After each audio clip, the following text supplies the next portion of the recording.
Hola, un día más en este curso de educación vial. Bien, hoy vamos a tratar el tema del vehículo.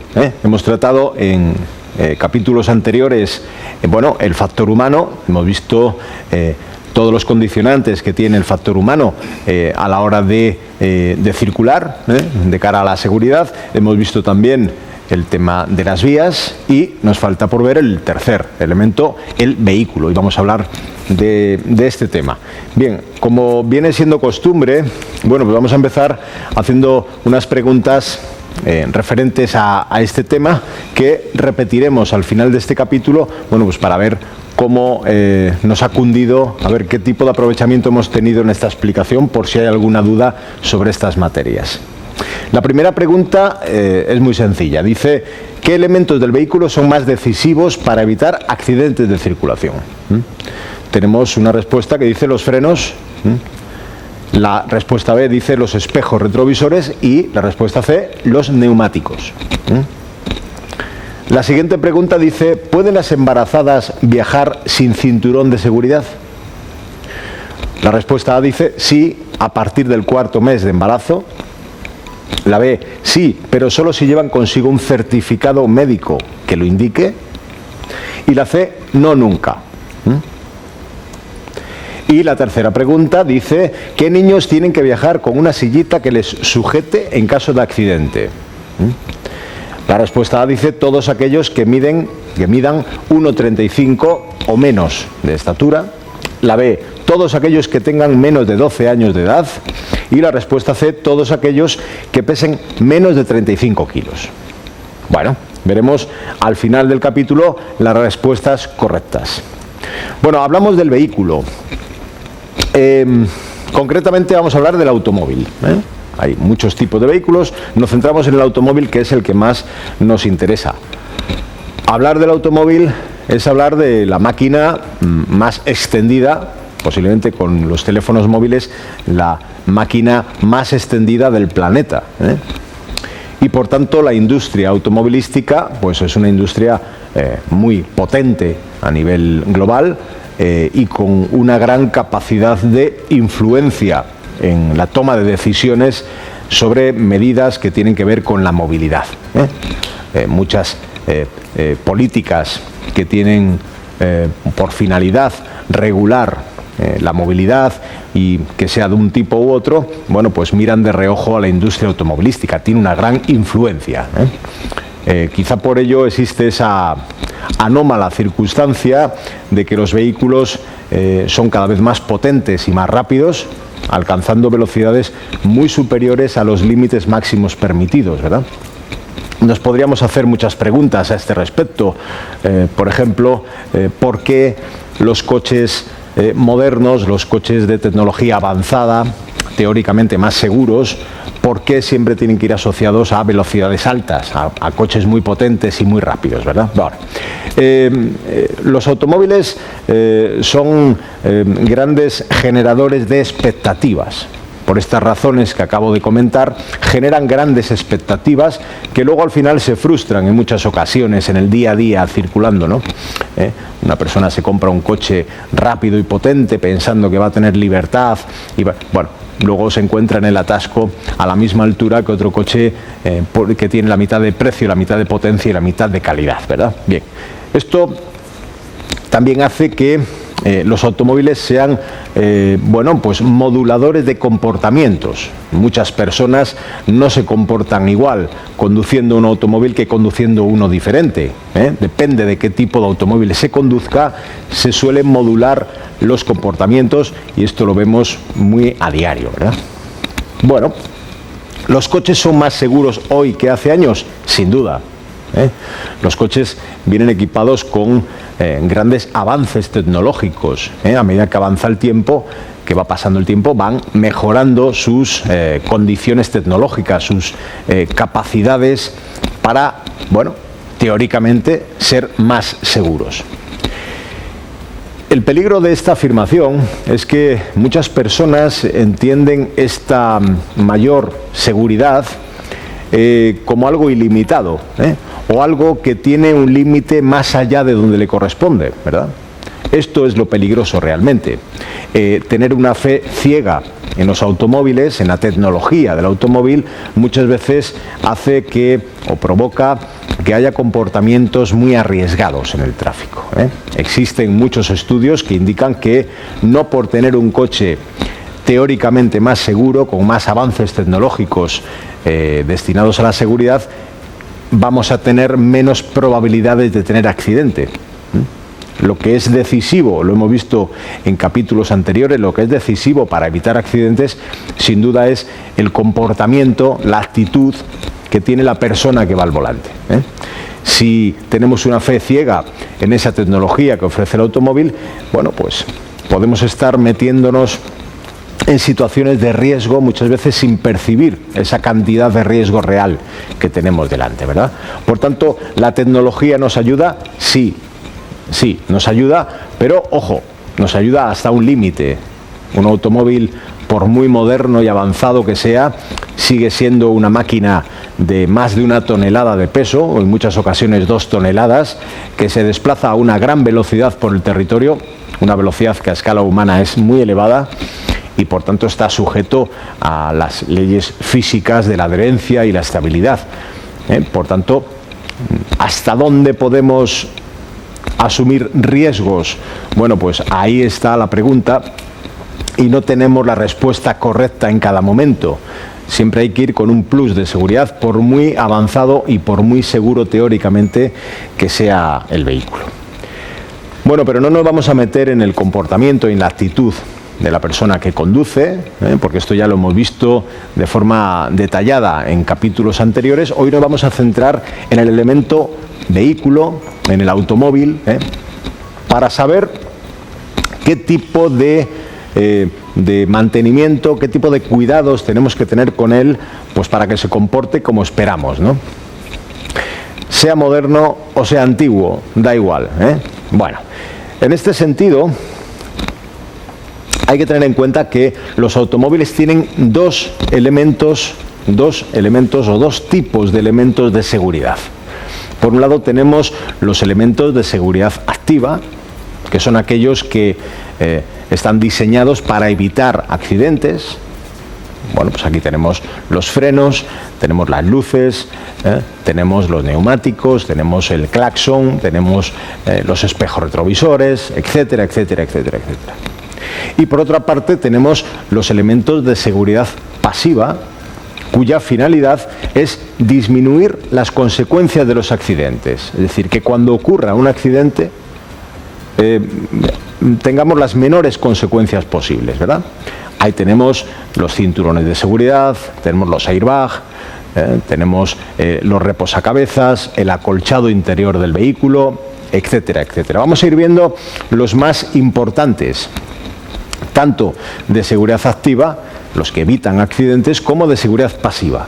Vamos a ir viendo de forma detallada cada uno de ellos y, bueno, pues conociendo cuestiones interesantes para que esos elementos nos sirvan precisamente para eso que están diseñados.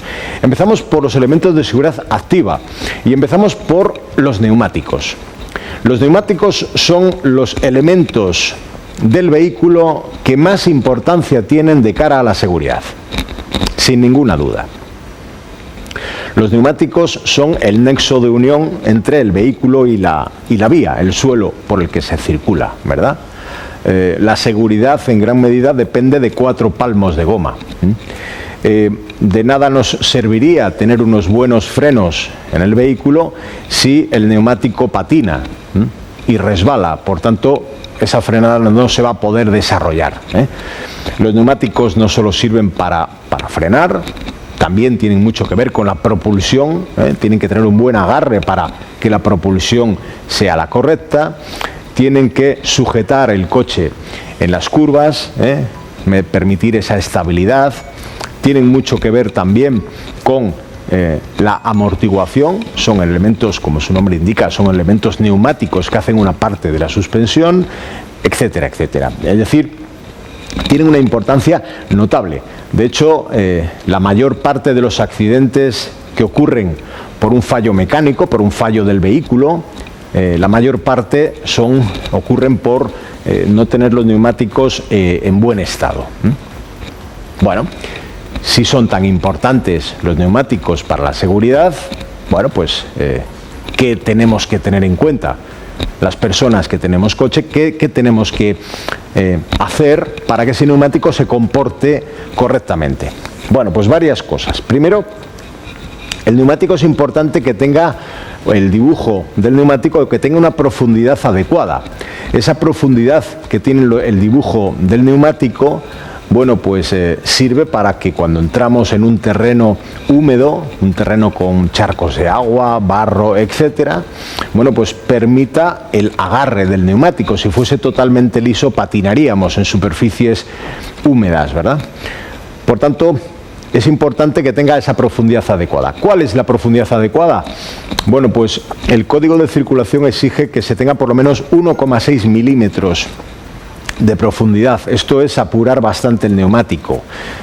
Se entiende que a partir de 2 milímetros hacia abajo, es decir, que tenga menos de 2 milímetros de profundidad, ese neumático no agarra adecuadamente.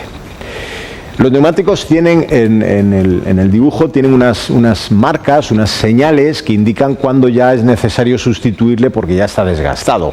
Estas señales no siempre se ven con claridad. Hay un truco casero que estáis viendo en la imagen, muy sencillo, que es introducir la moneda de 1 euro en la ranura principal del neumático y al hacer esto, pues como veis en la imagen, la corona dorada no debe asomar por la superficie del neumático.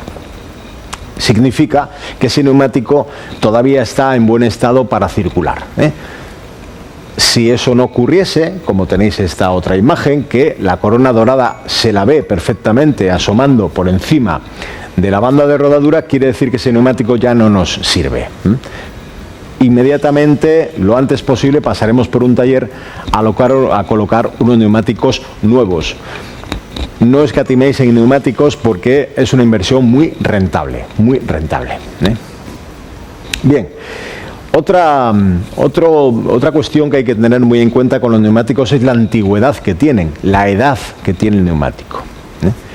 Esto se puede saber mirando en el flanco, en el lateral del neumático. Ahí tenéis estas cifras que aparecen aquí. Dice 4017. Eso significa que fueron fabricados la semana 40 del año 2017. Es decir, estaríamos hablando de un neumático viejo en este caso. Indica semana y año de fabricación. Se entiende que un neumático a partir del 5º año de edad ya no tiene las características y las cualidades correctas para permitirnos la seguridad que se espera de él. Por tanto, habría que sustituirle. Cuidado cuando haya ofertas de neumático, cuidado no compremos el más barato a ciegas, sino vigilar la fecha de fabricación porque puede que estemos comprando un neumático muy viejo. Mirar, por tanto, la fecha de fabricación es muy interesante. Y por otra parte, la presión de inflado. Hemos visto la profundidad de la banda de rodadura, del dibujo, hemos visto la edad del neumático y por tanto ahora toca ver la presión de inflado. Como todos sabemos, los neumáticos llevan aire en su interior y esa cantidad de aire que tienen debe ser la correcta. Para saber qué cantidad de aire, qué presión necesita el neumático de nuestro coche, pues eso lo miramos en el propio coche. Esto suele venir indicado en la puerta del conductor, en el marco de la puerta, en el canto de la puerta, depende de cada coche, y si no, en el libro de instrucciones tenemos perfectamente detallada cuál es la presión de inflado correcta. La presión hay que medirla aproximadamente una vez al mes y siempre antes de hacer un largo viaje. Es muy importante vigilar la presión de inflado, porque de esa presión de inflado va a depender la rigidez que tenga el neumático y la geometría que tenga el neumático. Lo que se aplasta, lo que se abomba contra el suelo, va a depender de esa presión de inflado. Al hacer la medición, como estáis viendo en la imagen, con un manómetro, que lo tenemos en prácticamente todas las gasolineras, las estaciones de servicio tienen este manómetro para medirlo. Bueno, hacerlo siempre cuando el neumático está frío, no en pleno viaje cuando lleváis circulando mucho tiempo. ¿Por qué? Porque en esos momentos el neumático estaría caliente. Por tanto, aunque tenga poco aire en el interior, el neumático, al estar caliente, gana volumen y la medición os va a dar errónea, os va a dar una presión de inflado superior a la que corresponde por la cantidad de aire que tiene, ¿eh? Por tanto, hacerlo siempre con el neumático frío después de haber rodado muy poco tiempo o sin haber rodado, mucho mejor todavía, ¿eh? Bien, la presión de inflado, importante. Ahí tenemos en la imagen la geometría, cómo cambia la geometría del neumático dependiendo de si la presión es correcta o incorrecta. Tenemos en la imagen de la izquierda la presión correcta. Fijaros que lo que pisa el suelo es lo que debe pisar, es decir, la banda de rodadura, donde está el dibujo de evacuación de agua. En la imagen del centro tiene poca presión de inflado. Fijaros la forma, cómo se deforma el neumático, y pisa más por los laterales. De esa manera lo que estamos haciendo es desgastar muy prematuramente el neumático por esos puntos, por esos laterales. La adherencia va a ser peor, lógicamente, ¿eh? Y también existe mucho más riesgo de reventón, de que la rueda reviente. Cuando ocurre un reventón en la rueda de un vehículo suele ser por esto, porque tener un desgaste bastante avanzado y por tener una baja presión de inflado. Esto es así porque por los laterales del neumático, a medida que nos acercamos hacia las orillas, la capa de goma es más fina. Si se desgasta por esa parte, puede llegar a reventar el neumático, y cuando esto ocurre, pues suele haber un accidente grave. Normalmente se descontrola el vehículo de forma inmediata. Y en la tercera imagen, la de la derecha, tenemos, bueno, pues esa presión de inflado elevada, una demasiada presión de inflado. Fijaros que ahí también la deformación es bastante acusada, y lo que pisa el suelo es la parte central de la banda de rodadura. Por tanto, va a haber por esa zona mucho desgaste, todo el desgaste que se tenía que repartir por toda la banda de rodadura. Ahora lo estamos concentrando en una pequeña parte, el desgaste va a ser muy rápido, la adherencia, por tanto, es mucho menor. Y al tener tanta rigidez el neumático, por tener demasiada cantidad de aire, no va a hacer la parte elástica que le toca hacer al neumático, no la va a hacer, ¿eh? El derrape va a ser mucho más probable y por tanto el peligro inminente, ¿eh? Bueno, ahí tenemos las zonas de desgaste del neumático, dependiendo de si tiene poca presión de inflado o mucha presión de inflado. Bueno, los neumáticos, repito, son las piezas del vehículo más importantes para la seguridad. Son los zapatos con los que vamos andando por la carretera, circulando por la carretera, ¿eh?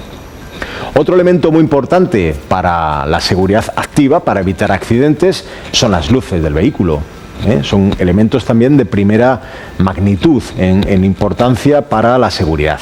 Bueno, las luces que tenemos en la parte delantera nos sirven para ver, y las luces que están en la parte trasera, pues como todos sabemos, son de color rojo y sirven para que nos vean a nosotros, ¿eh? Fijaros en la imagen cómo ese coche tiene las luces traseras encendidas y vemos perfectamente que es un vehículo, y vemos también su anchura, ¿eh? Estas luces están colocadas lo más cerca posible de los laterales del vehículo, precisamente para eso, para indicarnos qué anchura tiene ese vehículo que llevamos delante. ¿Cuándo hay que encender las luces? ¿Cuándo hay que llevar las luces encendidas? Por supuesto por la noche, pero no solo por la noche, sino también en esas franjas del día que está anocheciendo o amaneciendo, en las horas crepusculares, ¿eh? Cuando todavía no es de noche, pero ya está la tarde muy avanzada, es obligatorio ahí encender las luces. Las vamos a encender y probablemente nos va a dar la sensación de que sirven para poco, porque no nos permiten más luminosidad en la vía, pero sí que nos ven mejor, se nos ve mejor. Si todos las llevamos encendidas, como estáis viendo en la imagen, todos nos estamos viendo mejor unos a otros, y por tanto la seguridad va a ser pues mucho mejor. Lo mismo ocurre en condiciones meteorológicas adversas, aunque sea de día, si hay una climatología adversa, pues es necesario, es obligatorio utilizar las luces. Y, por supuesto, en los túneles, a cualquier hora del día o de la noche, a partir de esa señal que estáis viendo en la imagen, pues es obligatorio llevar las luces al menos de corto alcance, ¿eh? Bien, las luces que están colocadas en la parte delantera del vehículo, como decía antes, nos sirven para ver. Tenemos dos luces principales, que son la luz de corto alcance, la que toda la vida se ha llamado luz de cruce, y la luz de largo alcance, o luz de carretera. Esta segunda luz, la luz de carretera, es deslumbrante. Como todos sabemos, o casi todos sabemos, es deslumbrante. Por tanto, no se puede utilizar en momentos como el que estáis viendo en la imagen, en el que un vehículo se cruza con otro, porque estaríamos deslumbrando a esa persona que viene conduciendo en sentido contrario al nuestro, ¿eh?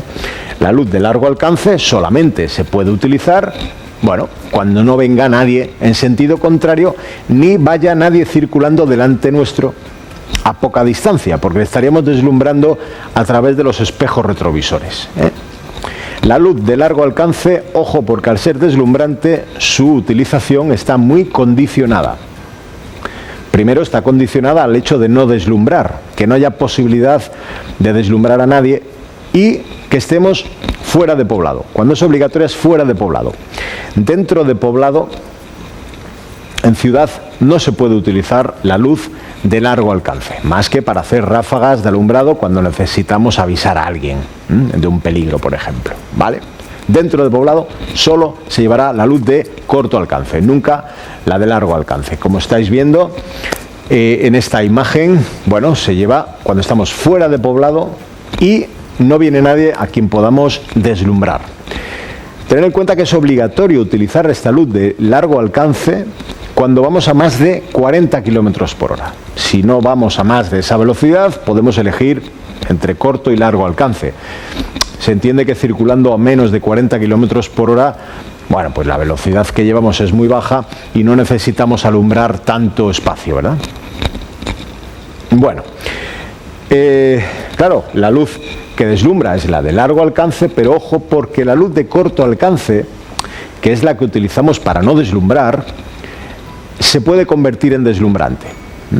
Esto ocurre por una sencilla razón. La luz de corto alcance alumbra hacia el suelo, apunta hacia abajo, por eso no deslumbra y por eso alumbra menos cantidad de metros, pero si cargamos mucho el maletero del coche, el coche balancea, baja de atrás y por tanto sube de adelante, y esto puede convertir a esas luces de corto alcance que no debieran deslumbrar, las puede convertir en luces deslumbrantes. Por eso todos los automóviles tienen un regulador de altura en los faros para poder orientarlas hacia abajo si llevamos muy cargado el maletero, ¿eh? Bueno, conviene con cierta frecuencia pasar por el taller para controlar la altura a la que alumbran los faros del coche, de manera que estemos seguros de que no vamos a deslumbrar a nadie. Un deslumbramiento puede provocar fácilmente un accidente, porque estamos cegando a otro conductor, ¿eh? Por eso conviene, si llevamos el coche al taller para cualquier cuestión, de paso que nos revisen la altura de los faros. Bueno, hay un método casero que puede servir para controlar esta cuestión de que los faros, la altura a la que alumbran los faros, que consiste en un método muy sencillo, ¿eh? Cuando hemos revisado en el taller que las luces alumbran a la altura correcta, bueno, pues podemos ir a casa, tenemos una pared, en el garaje o en cualquier sitio que tengamos disponibilidad de una pared lisa, hacemos una marca donde alumbran los faros, una marca en la parte superior, y ponemos un elemento, puede ser de madera, puede ser una estructura que permita tener una distancia con esa pared, desde la rueda del vehículo hasta la pared, que haya una distancia siempre igual, para poderlo medir tantas veces como sea necesario. Bueno, colocamos la rueda del vehículo en esa estructura, por ejemplo, de madera, y encendemos las luces. De esta manera va a reflejar contra la pared y vamos a ver la altura a la que alumbran esas luces, no tiene que superar esa marca que hemos puesto en la pared. Si supera, si alumbra más arriba de esa señal, pues habría que bajar la orientación de los faros tranquilamente, ¿eh? Bueno, pues esto es un método, digo, casero, que se puede utilizar para tener una garantía. No va a sustituir a la medición que nos va a hacer un profesional en el taller, pero sí que nos puede servir, bueno, pues para medir de vez en cuando en el caso de que notemos alguna anomalía en la altura de los faros. Bueno, en la parte trasera el vehículo también tiene luces que deslumbran, son las antiniebla traseras. Estas luces son obligatorias en todos los automóviles y por tanto las llevamos instaladas en el vehículo, ¿eh? Son de color rojo y se utilizan solamente cuando las condiciones meteorológicas son muy adversas. Es decir, no las vamos a encender cuando está lloviendo ligeramente, no las vamos a encender cuando hay una niebla ligera, sino cuando esa condición meteorológica es muy acusada, ¿eh? Una niebla muy espesa, una fuerte lluvia, etcétera, etcétera. Digo, porque si las encendemos cuando la condición meteorológica es suave, vamos a estar deslumbrando a los que vienen detrás con el perjuicio que esto conlleva, ¿verdad? Bien. Bueno, otros elementos importantes para la seguridad activa son los cristales y los espejos. Bueno, el cristal delantero lo que tenemos que procurar es que tenga siempre la mayor transparencia posible, es decir, que esté lo más limpio posible. No es simplemente una cuestión de higiene, es una cuestión de seguridad. Un cristal que está sucio, un cristal que está rayado, esto hace que, aparte de la evidencia que supone ver peor, bueno, pues tiene consecuencias de cara a los deslumbramientos. Por la noche, esa suciedad, esas impurezas, o cuando ha llovido y quedan las marcas de gotas secas contra el cristal, o cuando las escobillas de limpiaparabrisas están viejas y dejan huellas a limpiar, ¿verdad? Eso luego queda seco y esto hace que aumente el efecto deslumbrante. Cuando nos deslumbra alguien, el efecto perjudicial que nos hace ese deslumbramiento va a ser mucho mayor. Se multiplica con estas señales que quedan sobre el cristal. Por tanto, tiene que estar lo más limpio posible. Para limpiarlo ya sabéis que tenemos un elemento que es el lavaparabrisas. Todos los vehículos le tienen, que es ese chorrito de agua que cae en el cristal. Para eso hay que vigilar de vez en cuando pues que el depósito de ese lavaparabrisas contenga la suficiente cantidad de agua.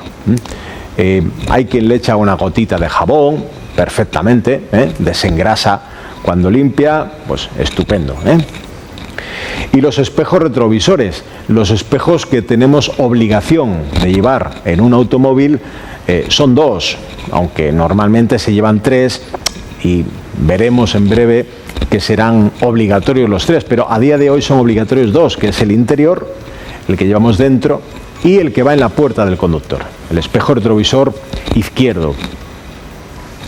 El derecho a día de hoy solo es obligatorio si no se ve por el cristal trasero suficientemente bien. Por ejemplo, cuando llevamos un remolque, cuando va el asiento trasero lleno de gente, con 3 ocupantes, por ejemplo, y no nos permite ver bien el espejo interior, entonces ya pasa a ser obligatorio el exterior derecho. Pero aunque no es obligatorio, en condiciones normales le llevamos todos porque es muy útil. Los espejos exteriores son útiles cuando hacemos desplazamientos laterales. Es necesario mirarles para comprobar que por ese lateral o por el otro, depende de donde nos vayamos a desplazar, no viene ningún vehículo al que podamos poner en peligro. Con los espejos, aparte de tenerles limpios y regulados a nuestra altura, es importante tener en cuenta que los espejos exteriores son espejos convexos, es decir, tienen un pequeño abombamiento, porque esto nos va a permitir ver más campo. Cuando miramos por él vemos tenemos más campo visual a través de ese espejo, pero tiene una desventaja, que es que se ven las cosas más pequeñas.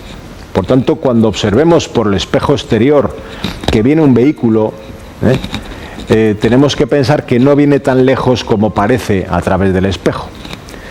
Hay un método muy sencillo para ver esto, que es, después de mirar por el espejo exterior, comprobar por el espejo interior a qué distancia y a qué velocidad viene ese vehículo, ya que el espejo interior es un espejo plano.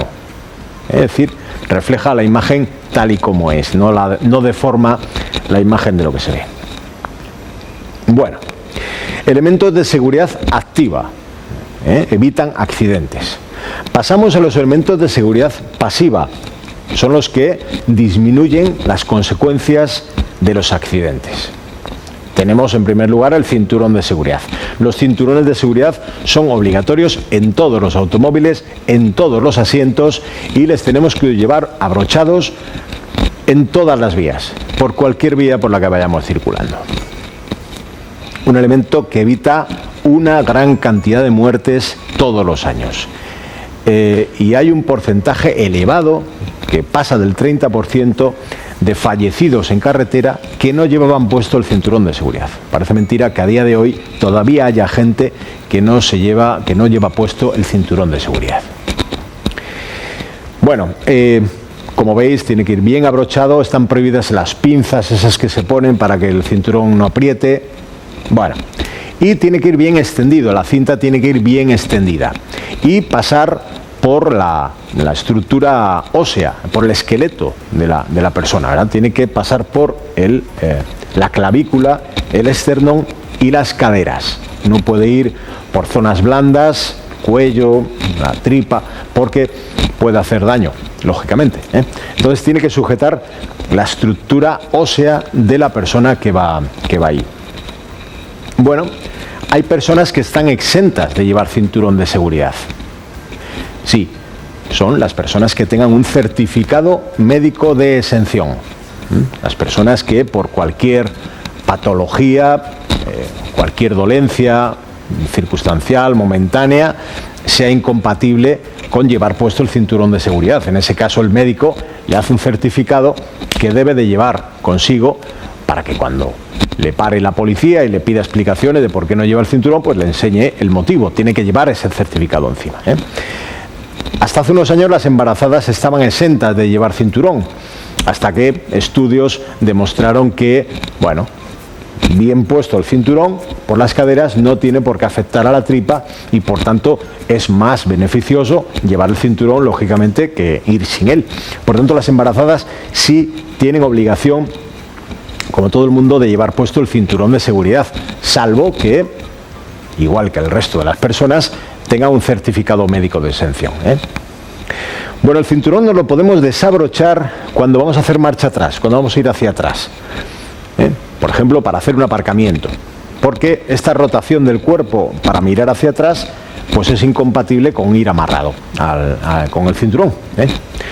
Y también dentro de poblado están exentos de llevarle, bueno, pues el personal que va en los vehículos de urgencia, los profesores de autoescuela, los repartidores de mercancías y los taxistas. Estos lo veremos desaparecer dentro de poco porque no tiene mucho sentido, pero bueno, a día de hoy estas personas dentro de poblado están exentas de llevar puesto el cinturón de seguridad. Bueno, como estáis viendo, en los asientos traseros también hay que llevar puesto el cinturón. Hay gente que pregunta a veces si yo llevo airbag en el coche, ¿puedo ir sin cinturón? No. El airbag es un complemento al cinturón. No excluye, no evita tener que llevar cinturón de seguridad. Bien.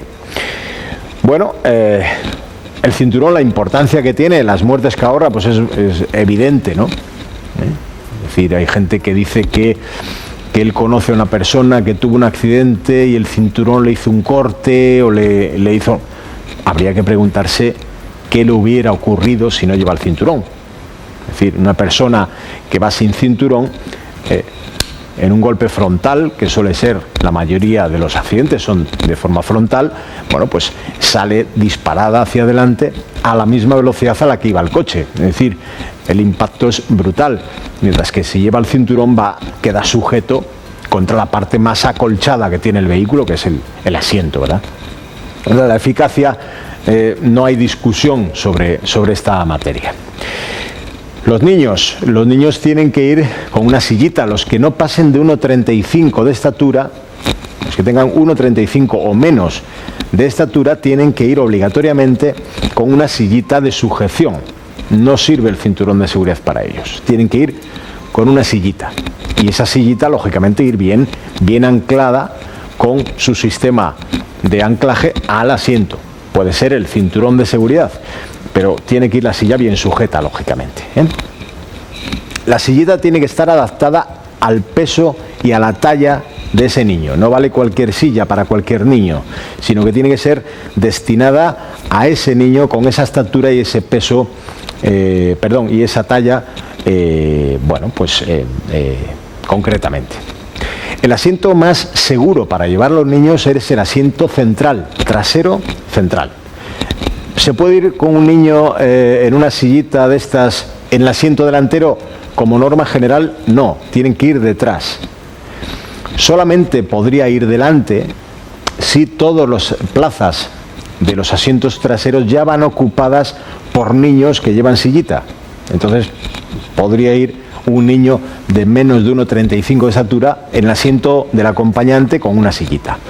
Si detrás va un adulto, pues el adulto tendría que pasar delante y el niño con la sillita al asiento trasero. Bueno, ¿por qué es más seguro llevar al niño en el asiento central? Bueno, pues porque es el que más separado queda de los laterales del vehículo y por tanto más alejado de esas zonas de deformación del vehículo en caso de accidente, ¿eh? O sea que eso sería lo más adecuado. Ojo cuando llevamos cosas sueltas en el coche, porque en caso de accidente estas cosas van a salir disparadas hacia adelante y un simple teléfono móvil, que parece una cosa inofensiva, un libro, una agenda, un ordenador portátil, un bolso con cosas dentro, con cierto peso. Esto puede hacer graves lesiones a los ocupantes, por ejemplo, de los asientos delanteros. Si llevamos, como la imagen, esos elementos ahí posados en el asiento trasero, van a salir disparados hacia adelante. Imaginaros que tenemos un accidente a 40 kilómetros por hora. Pues esos objetos saldrían disparados hacia adelante a 40 kilómetros por hora. No me quiero imaginar un golpe de un teléfono móvil que va a 40 kilómetros por hora contra la cabeza de una persona. Le puede hacer bastante daño, ¿eh? Por tanto, todo lo que llevemos en el vehículo debe de ir bien sujeto o, si no se puede sujetar por la razón que sea, mejor que vaya posado en el suelo. Y por supuesto, antes de que lo llevemos en el habitáculo, mejor en el maletero, que para eso está, ¿eh? Que para eso está. Bueno, las mascotas, cuando llevamos animales en el vehículo, también tienen que ir sujetas, de manera que, bueno, pues no entren en contacto con el conductor o con la zona en la que va manejando el conductor. Pueden llevarse en un transportín, como estáis viendo ahí, o sujetos a su correa, a su collar, al cinturón de seguridad, pero no pueden ir sueltos, no pueden ir libremente. Y está prohibido que asomen por las ventanillas. No se puede llevar la ventanilla bajada para que, como hace años se veía, que el perro vaya asomando la cabecita por la ventanilla. A día de hoy está completamente prohibido. Bueno, un elemento también que tiene mucha importancia y evita muchas lesiones graves, incluso la muerte, son los reposacabezas o apoyacabezas. La función que tiene este elemento es evitar el llamado latigazo cervical. Cuando tenemos un impacto, el cuerpo recibe una sacudida, el cuerpo queda sujeto por el cinturón de seguridad, pero el cuello sufre una torsión muy violenta hacia adelante y hacia atrás, y en ese golpe hacia atrás, en ese latigazo cervical, si no encuentra una sujeción en la cabeza, pues puedes hacerte una grave lesión medular, o incluso, mucha gente que muere, fallece por desnucamiento en este tipo de situaciones por no llevar el reposacabezas o por llevarle mal colocado. La forma de colocar el reposacabezas correctamente sería de manera que los ojos de la persona más o menos estén a la altura de la parte central del reposacabezas, ¿eh? Importante. Bueno, cosas que nos obligan a llevar en el vehículo. Bueno, pues en el vehículo tenemos que llevar obligatoriamente chaleco reflectante, Uno por lo menos. Si llevamos más, estupendo, pero uno por lo menos. Y ese chaleco reflectante ya sabéis que nos le tenemos que colocar siempre que nos vayamos a apear del vehículo, en el momento que el vehículo esté allí inmovilizado en la vía, en un sitio de tránsito. En el momento que tengamos que poner los pies en una carretera, tenemos antes, de día y de noche, da igual, que ponernos antes el chaleco reflectante. Ese chaleco reflectante lo que va a hacer es que cuando las luces de otro coche o la luz del sol pega sobre el chaleco, bueno, pues va a reflectar un brillo que se nos va a hacer mucho más visibles. Ese efecto reflectante es importante mantenerle en buen estado, y esto se consigue llevando el chaleco bien envuelto en un paquete que no le dé la luz del sol. No le puede dar la luz del sol demasiado tiempo. Y le llevaremos siempre, como estáis viendo en esta imagen, pues en un lugar bien accesible desde el puesto del conductor, ¿eh? Ahí veis en la puerta, puede ir debajo del asiento, puede ir en la guantera, etcétera, etcétera. Los triángulos, tenemos obligación de llevar 2 triángulos en el vehículo para colocarles, bueno, pues cuando el vehículo quede inmovilizado en una zona también de tránsito, ¿verdad? La colocación, importante, los triángulos deben de colocarse por lo menos a 50 metros del vehículo. Hay veces que ves por ahí un vehículo averiado, pinchado, etcétera, y que pone el triángulo ahí a 3 metros del coche. Eso no sirve para nada. Para eso no lo coloquéis. El triángulo, la función que tiene es avisar con antelación suficiente a los conductores y conductoras que vayan a llegar a ese punto, avisarles de que allí hay una circunstancia peligrosa, un obstáculo a la fluidez del tráfico. Por tanto, deben estar como mínimo a 50 metros del vehículo, uno por delante y otro por detrás.